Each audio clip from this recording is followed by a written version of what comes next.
ಯುದ್ಧ 32ನೇ ದಿನಕ್ಕೆ ಕಾಲಿಟ್ಟಿದೆ. ಈ 32ನೇ ದಿನದಲ್ಲಿ ಇನ್ನೂ ಕೂಡ ಇರಾನ್ನಲ್ಲಿ ಅಮೆರಿಕಾಗೆ ಇಸ್ರೇಲ್ಗೆ ಏನ್ ಬೇಕು ಅನ್ನುವಂತ ಕ್ಲಾರಿಟಿ ಇಲ್ಲ. ಇರಾನ್ ಜನರನ್ನ ಶಿಲಾಯುಗಕ್ಕೆ ಕಳಿಸ್ತಾರಂತೆ ಟ್ರಂಪ್. ಅಂದ್ರೆ ಅಷ್ಟು ಸರ್ವನಾಶ ಮಾಡ್ತೀವಿ ಅಂತ ಧಮಕಿ ಹಾಕಿದ್ದಾರೆ. ಅಲ್ಲರಿ 250 ವರ್ಷ ಇತಿಹಾಸ ಇರುವಂತಹ ನಿಮ್ ದೇಶ, ನಾಗರಿಕತೆ ಹುಟ್ಟಿದಾಗಿನಿಂದ ಇರುವಂತ ನಮ್ ದೇಶವನ್ನ ಹೆಂಗ್ರಿ ನಿರ್ನಾಮ ಮಾಡ್ತೀರಾ ಅಂತ ಇರಾನ್ ಕೇಳ್ತಾ ಇದೆ.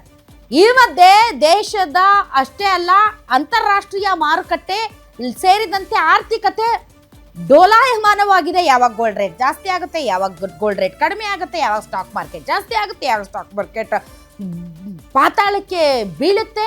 ಈ ಮಧ್ಯೆ ಗ್ಯಾಸ್ ಚಿಂತೆ, ಪೆಟ್ರೋಲ್ ಚಿಂತೆ, ಡೀಸೆಲ್ ಚಿಂತೆ, ಲಾಕ್ಡೌನ್ ಚಿಂತೆ, ಜನರ ಪರಿಸ್ಥಿತಿ ಹೇಳತ್ತಿರೋದು. ಇದೆಲ್ಲದರ ಮಧ್ಯೆ ದಾವಣಗೆರೆ ಮತ್ತು ಬಾಗಲಕೋಟೆಯಲ್ಲಿ ಎಲೆಕ್ಷನ್ ಚಿಂತೆ. ಈಗ SSLC ಮಕ್ಕಳಿಗೆ ಹಿಂದಿ ಮಾರ್ಕ್ಸ್ ಚಿಂತೆ. ಚಿಂತೆ ಚಿಂತೆ ಚಿಂತೆ. ದೇಶ ವಿದೇಶ ಇಡೀ ಪ್ರಪಂಚ ಚಿಂತೆಯಲ್ಲಿ ಮುಳುಗಿಬಿಟ್ಟಿದೆ. ಒಬ್ಬೊಬ್ರಿಗೆ ಒಂದೊಂದು ಚಿಂತೆ. ಇದರ ಮಧ್ಯೆ ಟ್ರಂಪ್ಗೆ ಯುದ್ಧದ ಚಿಂತೆ. ಎಲ್ಲಿ ಹೋಗಿ ಏನು ಮಾಡಲಿ, ಎಲ್ಲಿ ನಿರ್ನಾಮ ಮಾಡಲಿ, ಯಾರ್ಯಾರನ್ನ ಸದೆ ಬಡಿಲಿ, ಎಲ್ಲೆಲ್ಲಿ ಹೋಗಿ ಏನೇನು ಕಿತಾಪತಿ ಮಾಡಲಿ ಅನ್ನೋ ಚಿಂತೆ. ಸೊ ಈ ಚಿಂತೆಗಳ ಮಧ್ಯೆ ಜನರ ಚಿಂತೆ ಏನು ಅನ್ನೋದೇ ನಮ್ಮ ಕನ್ಸರ್ನ್.